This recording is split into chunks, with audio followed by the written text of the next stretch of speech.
This is where most people get confused. They think that if they can just change their circumstances, they'll be happy. If they can just get a better job, make more money, find the right relationship, move to a better neighborhood, then everything will be fine. But here's what I've learned. Wherever you go, there you are. You carry yourself with you. If you don't work on yourself first, you'll just recreate the same problems in new circumstances. The greatest revolution you can create in your life is the revolution that takes place within you. When you decide to rebuild yourself, when you make the commitment to focus on your own personal development every single day, you set in motion a series of changes that will transform not just your own life, but the lives of everyone around you. Now, let's talk about what it means to rebuild yourself. It starts with taking an honest inventory of where you are right now. Most people don't want to do this because it requires them to face some uncomfortable truths about themselves. They'd rather blame their problems on external circumstances than take responsibility for their own contribution to those problems. But you can't rebuild something unless you first acknowledge what needs to be rebuilt. If you have poor health, acknowledge it. If you have poor finances, acknowledge it. If you have poor relationships, acknowledge it. If you lack skills in certain areas, acknowledge it. This isn't about beating yourself up or feeling guilty. This is about getting clear on your starting point so you know what needs your attention. The rebuilding process begins with your philosophy, your fundamental beliefs about life, about success, about what's possible for you. Your philosophy is like the blueprint for your life. If your blueprint is flawed, everything you build from that blueprint will be flawed. Most people never examine their philosophy. They inherit it from their family, their friends, their culture, and they never question whether it's serving them or limiting them. Let me give you an example. Some people have a philosophy that says, life is hard, and then you die. Others have a philosophy that says, life is an incredible adventure full of opportunities for growth and contribution. Now, which philosophy do you think will lead to better results? Which philosophy will inspire someone to rebuild themselves every day? Your philosophy shapes your attitude, and your attitude shapes your actions, and your actions shape your results, and your results shape your lifestyle. It all starts with your philosophy. So the first step in rebuilding yourself is to examine your beliefs about what's possible for you and to consciously choose a philosophy that will serve your highest aspirations. Next, you must focus on developing the right mental attitudes. Your attitude is like the thermostat for your life. It determines how you respond to the events and circumstances around you. Most people have their attitude set on automatic. They let external circumstances determine their internal state. When things go well, they feel good. When things go poorly, they feel bad. But this is giving away your power. When you focus on rebuilding yourself, you take control of your attitude. You realize that while you can't always control what happens to you, you can always control how you respond to what happens to you. This is perhaps the greatest power you possess as a human being, the power to choose your response to any situation. Developing the right attitude isn't something that happens overnight. It's a daily discipline. Every morning when you wake up, you have a choice. You could approach the day with enthusiasm, curiosity, and determination, or you could approach it with dread, resentment, and resignation. This choice, made consistently over time, will determine the trajectory of your entire life. But attitude alone isn't enough. You also need to focus on developing your skills. Skills are the tools you use to create value in the marketplace and in your relationships. The more valuable skills you possess, the more valuable you become. And the more valuable you become, the more opportunities will present themselves to you. Most people stop learning after they finish their formal education. They think their education is complete, so they stop growing. But in today's rapidly changing world, if you're not growing, you're dying. The skills that got you to where you are today won't necessarily get you to where you want to go tomorrow.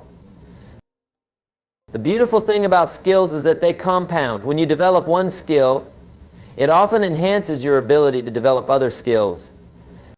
For example, when you develop your communication skills, it helps you in your career, your relationships, and your ability to influence others. When you develop your discipline, it helps you in every area of your life. The key is to be intentional about skill development. Don't leave it to chance. Identify the skills that would have the greatest impact on your life and your goals, and then create a systematic plan for developing those skills. Read books, attend seminars, find mentors, practice consistently. Make skill development a lifelong pursuit. Along with skills, you must also focus on developing good habits. Your habits are the automatic behaviors that either move you toward your goals or away from them.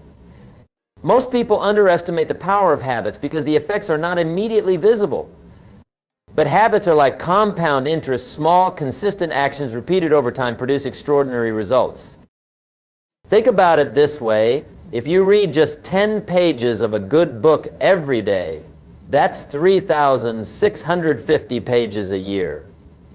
That's about 12 average-sized books. Most people don't read 12 books in a decade, but you could read 12 books in a year with just 10 pages a day.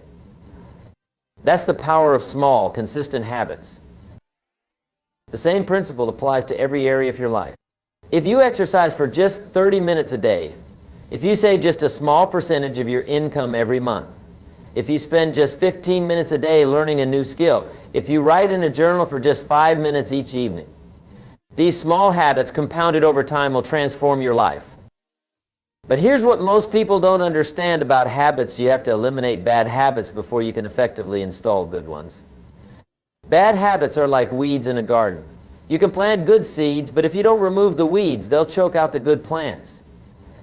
So part of rebuilding yourself is identifying and eliminating the habits that are sabotaging your success.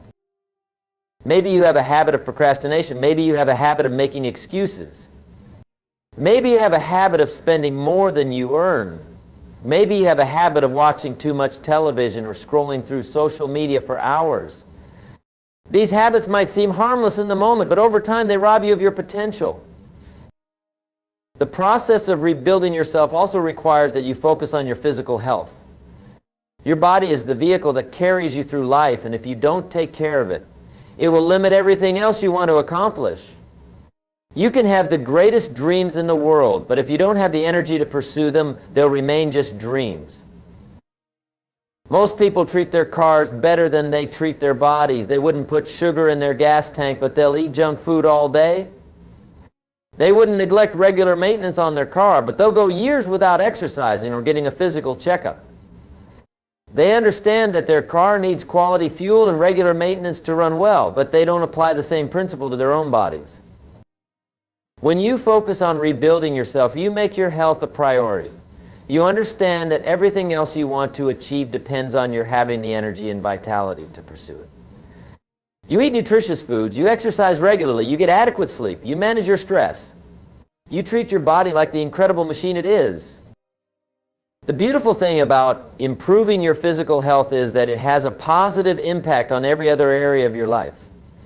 When you feel good physically, you have more energy for your work, more patience with your family, more confidence in social situations, and more optimism about your future. Physical health is the foundation that supports all of your other goals and aspirations. But rebuilding yourself isn't just about the physical dimension. You must also focus on your emotional and mental health. This means learning to manage your emotions rather than letting them manage you. It means developing emotional intelligence, which is your ability to understand and work with your own emotions and the emotions of others. Most people are controlled by their emotions. They feel angry, so they lash out. They feel afraid, so they avoid taking action. They feel discouraged, so they give up. But when you focus on rebuilding yourself, you develop the ability to feel your emotions without being controlled by them. You learn to use your emotions as information rather than letting them dictate your behavior. This doesn't mean you become emotionally numb or that you suppress your feelings. It means you develop emotional maturity. You learn to pause between feeling and action. You learn to ask yourself, what would be the most constructive response to this situation, rather than simply reacting impulsively. Emotional intelligence also involves developing empathy and social skills.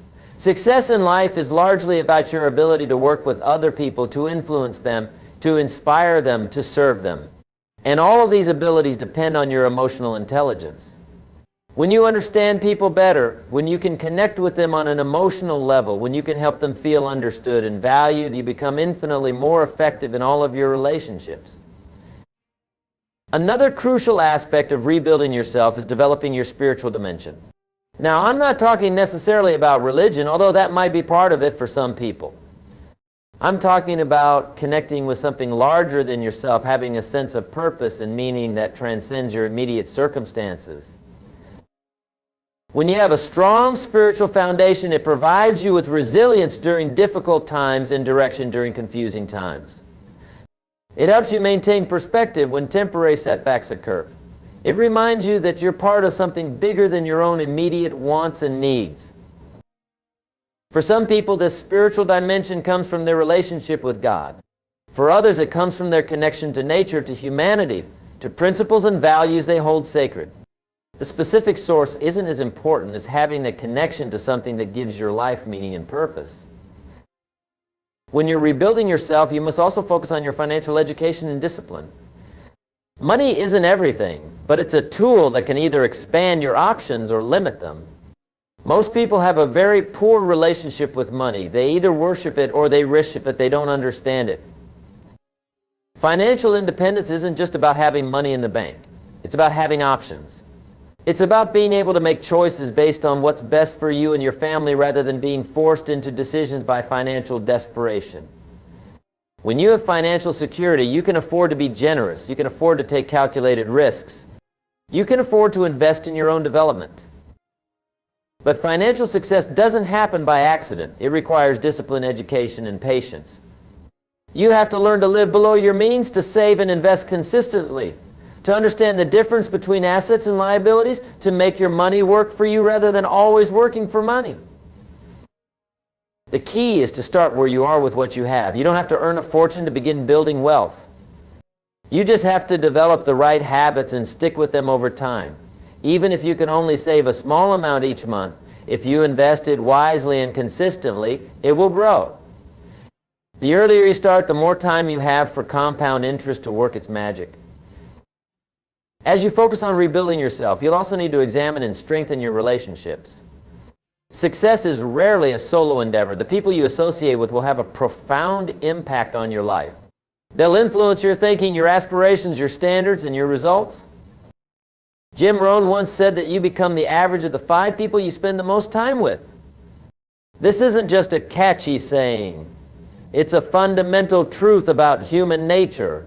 We are social creatures, and we tend to adapt to the standards and expectations of our peer group.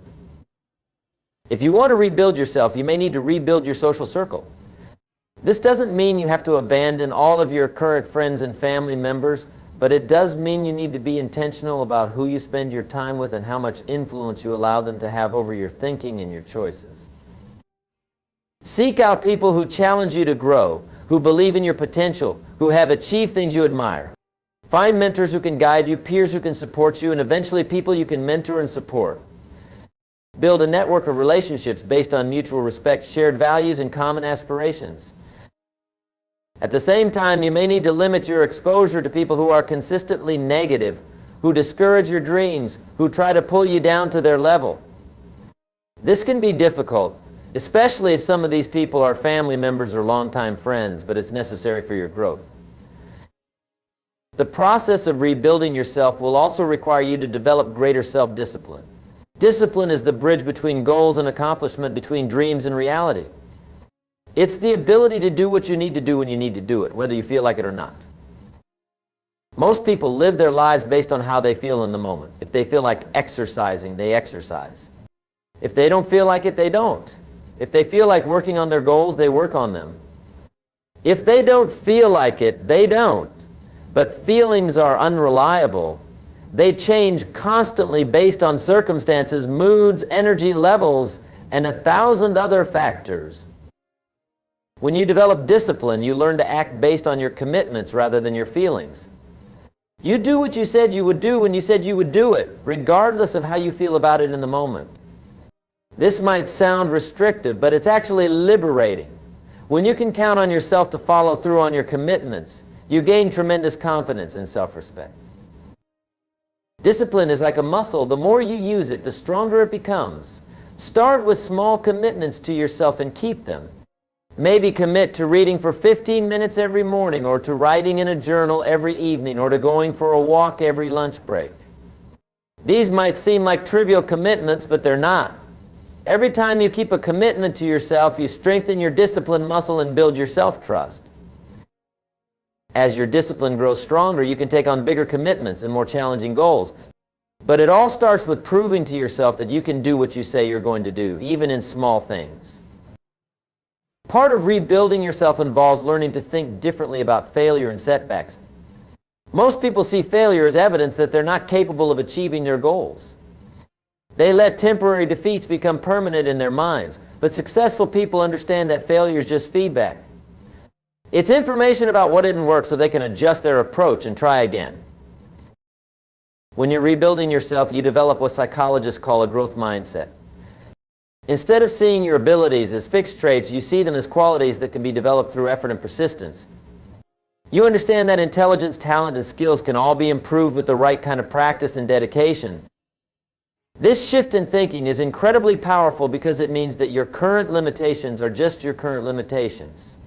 They're not permanent sentences. With the right effort applied consistently over time, you can develop capabilities you don't currently possess. You can become someone you're not currently being. This doesn't mean you should ignore your natural strengths and try to become someone completely different.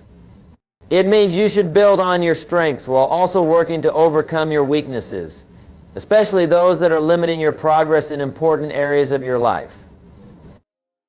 The process of rebuilding yourself is ongoing. It's not something you do once and then you're finished. It's a daily practice, a way of life. Every day you have the opportunity to become a little bit better than you were the day before. Every day you can make choices that move you toward the person you want to become. This is why the focus must be on you every day, not in a narcissistic way, but in a developmental way. Just as you would maintain a valuable piece of equipment to keep it running at peak performance, you must maintain and upgrade yourself to keep operating at your highest level.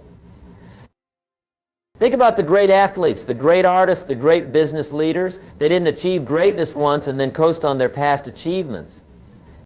They continued to work on themselves, to refine their skills, to push their limits, to grow and evolve. They understood that the moment you stop growing, you start declining. The same principle applies to you, regardless of what field you're in or what goals you're pursuing. If you want to achieve something significant, if you want to make a meaningful contribution, if you want to create the kind of life that fills you with satisfaction and pride, you must commit to the ongoing process of rebuilding yourself. Now, I want to address something important. When you start focusing on rebuilding yourself, some people in your life might not understand or support what you're doing. They might question why you're spending time reading when you could be watching television with them. They might wonder why you're going to seminars or working out or eating differently. They might even try to discourage you, not because they want to hurt you, but because your growth makes them uncomfortable about their own lack of growth.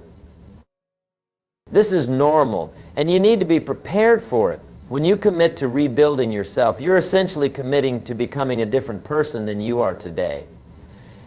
And when you start changing, it affects all of your relationships. Some people will be inspired by your changes and will want to grow alongside you. Others will resist your changes and will try to pull you back to who you used to be. You have to stay strong in your commitment to yourself. Remember why you started this journey. Remember what's at stake if you don't grow and change. The temporary discomfort of dealing with other people's resistance to your growth is nothing compared to the permanent regret you'll feel if you don't become who you're capable of becoming. Let me share with you one of the most important insights I've learned about personal development. The greatest gift you can give to your family, your friends, your community, and the world is to become the best version of yourself. When you rebuild yourself, when you develop your potential, when you become more skilled, more disciplined, more loving, more generous, more wise, everyone around you benefits. Think about the people who have had the greatest positive impact on your life. Were they people who stayed small and played it safe, or were they people who grew and developed themselves and shared their growth with others? The answer is obvious. The people who influence us most positively are those who have done the work on themselves first. This is why focusing on yourself first isn't selfish, it's generous. When you become more, you have more to give. When you develop yourself, you become better able to serve others. When you solve your own problems, you become better able to help others solve theirs. But here's the key, you have to be consistent. Personal development isn't something you do when you feel like it or when it's convenient. It's something you do every single day, regardless of circumstances. You read even when you're tired. You exercise even when you're busy. You work on your goals even when you're discouraged. You maintain your standards even when it would be easier to let them slide. Consistency is what transforms ordinary actions into extraordinary results. Anyone can do something once or twice or even for a few weeks. But the people who achieve significant success are those who do the right things consistently over long periods of time. They understand that success is not an event, it's a process. As you embark on this journey of rebuilding yourself, you'll discover something wonderful. The process itself becomes rewarding. There's deep satisfaction in knowing that you're growing, that you're becoming more than you were, that you're moving in the direction of your dreams. Even before you achieve your major goals, you'll start feeling better about yourself and your life because you know you're on the right path. You'll also discover that rebuilding yourself creates momentum in all areas of your life. When you improve in one area, it often leads to improvements in other areas. When you develop discipline in your health, it becomes easier to develop discipline in your finances. When you improve your communication skills, it benefits both your career and your relationships. When you develop a more positive attitude, it affects everything you do. This is why I encourage you to think of personal development as the ultimate investment. When you invest in yourself, you're investing in your ability to create value, to solve problems, to serve others, and to achieve your goals. The return on this investment is virtually unlimited because there's no limit to how much you can grow and develop. But remember, rebuilding yourself is not about becoming perfect. It's about becoming better. It's about continuous improvement, not perfection. Everyone has flaws. Everyone makes mistakes. Everyone has areas where they need to grow. The goal isn't to eliminate all of your weaknesses. It's to develop your strengths while minimizing the impact of your weaknesses. Be patient with yourself during this process. Change takes time, especially meaningful change. Don't expect overnight transformations. Instead, focus on making small, consistent improvements every day. Celebrate your progress even when it seems small. Remember that every expert was once a beginner, every pro was once an amateur, every icon was once an unknown. The key is to start where you are, use what you have, do what you can. You don't have to be great to get started, but you have to get started to be great. The perfect time to begin rebuilding yourself is right now with whatever resources and abilities you currently possess. As we near the end of our time together, let me leave you with this thought. Your life is your responsibility. Not your parents' responsibility, not your spouse's responsibility, not your employer's responsibility, not the government's responsibility. Your life is your responsibility, and that's actually the most empowering realization you can have. When you accept full responsibility for your life, you reclaim your power. You stop being a victim of circumstances and become the architect of your destiny. You stop waiting for someone else to change your life and start changing it yourself. You stop making excuses and start making progress. The person you become in the process of rebuilding yourself will be worth far more than anything you could ever acquire or achieve. The confidence you develop, the skills you learn, the character you build, the relationships you create, the contribution you make, these are the true treasures of a life well lived. So I challenge you today to make the commitment to rebuild yourself. Make the decision to focus on your own development every single day.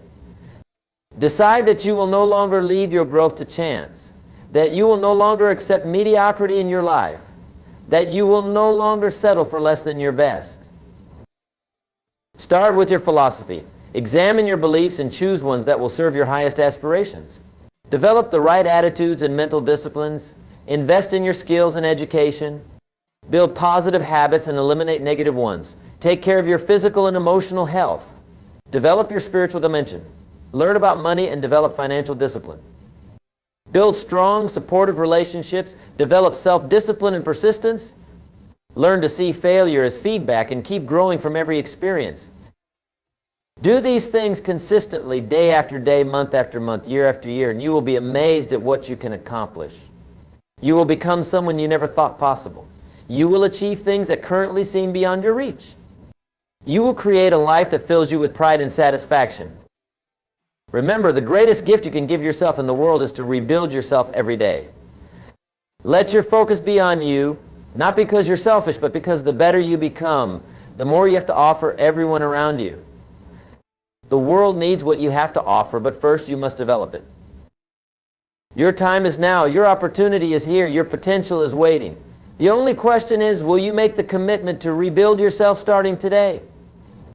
The choice is yours, and it's a choice that will determine the entire trajectory of your life.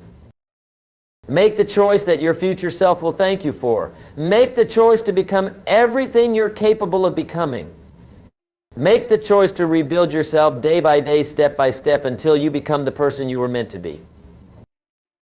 Your greatest life is waiting for you, but you must build it by rebuilding yourself first.